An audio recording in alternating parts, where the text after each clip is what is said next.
As independent professionals, we are always forming new relationships with venues, with peers, and with prospective clients.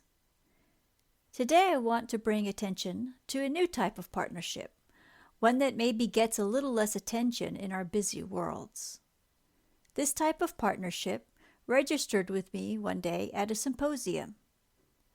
On this day, scientists were being encouraged to establish relationships with informal learning organizations as a way to connect with the public and to get the word out about their research. It was a day of thoughtful presentations and conversation. Throughout it all, I thought, but we can do this too.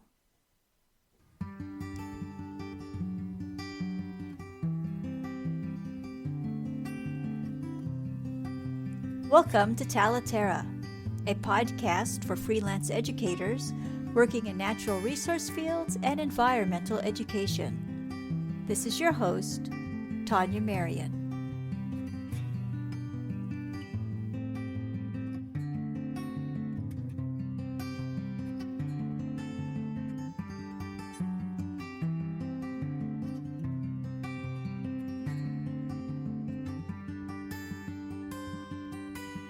The question isn't, how can you demonstrate your expertise?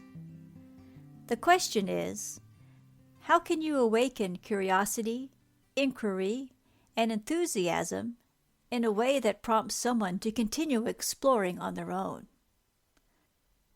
This is the key point Carol Lynn Alpert from the Museum of Science in Boston, Massachusetts, makes in her article titled, "So You Want to Share Your Science? Connecting the World of Informal Science Learning." Alpert wrote her paper like an open letter to scientists and graduate students. Throughout, she encourages scientists to equate themselves with the field of informal science learning and the professionals who work in the field. Professionals such as those who design programs, exhibitions, after-school nature clubs, and other out-of-school educational experiences.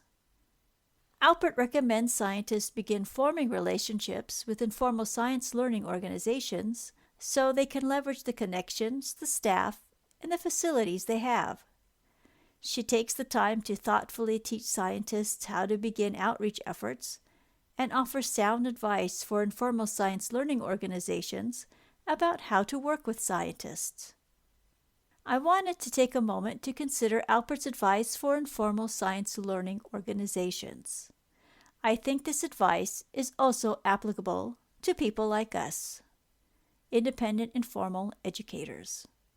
True, we do not have staff, and we do not have facilities. What we do have, though, are connections within our communities and experience as designers of learning environments. Just as Alpert encourages scientists to work with informal learning professionals, Alpert encourages informal learning professionals to work with scientists. She explains to them that working with scientists supports diversity by introducing young students from different cultural backgrounds to young researchers who aren't that much older than they are. Working with scientists also introduces new audiences to cutting-edge research. And it brings credibility to our programs. Let's not forget that working with scientists also means that we get to do something that we thoroughly enjoy, and that is to feed our brains with all sorts of good information. After all, we need to understand a scientist's research well enough in order to create ways of sharing it with new audiences. As for Alpert's advice for scientists, well, she has a lot of advice for them. Her primary message to them is to focus less on being an expert and to focus more on creating learning opportunities for others. Alpert's paper is filled with information benefiting both scientists and the learning professionals with whom they work. The best tool she provides both parties is a guide that helps scientists navigate their collaboration with informal science educators. This is an article definitely worth adding to your professional development library.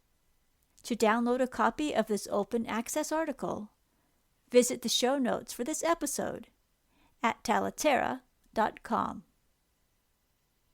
Do you collaborate with scientists and create learning experiences around their research? If you do, I would like to speak with you about your work for an upcoming episode. Please contact me through the show's website. Before I go, I have one announcement to make. I'm excited to share that the Freelance Project and this podcast will be the subject of an article in a magazine for cultural and heritage interpreters. I am thrilled to have the opportunity to bring attention to the work of independent professionals. Are you a freelance educator working in natural resource fields or environmental education? What's your story?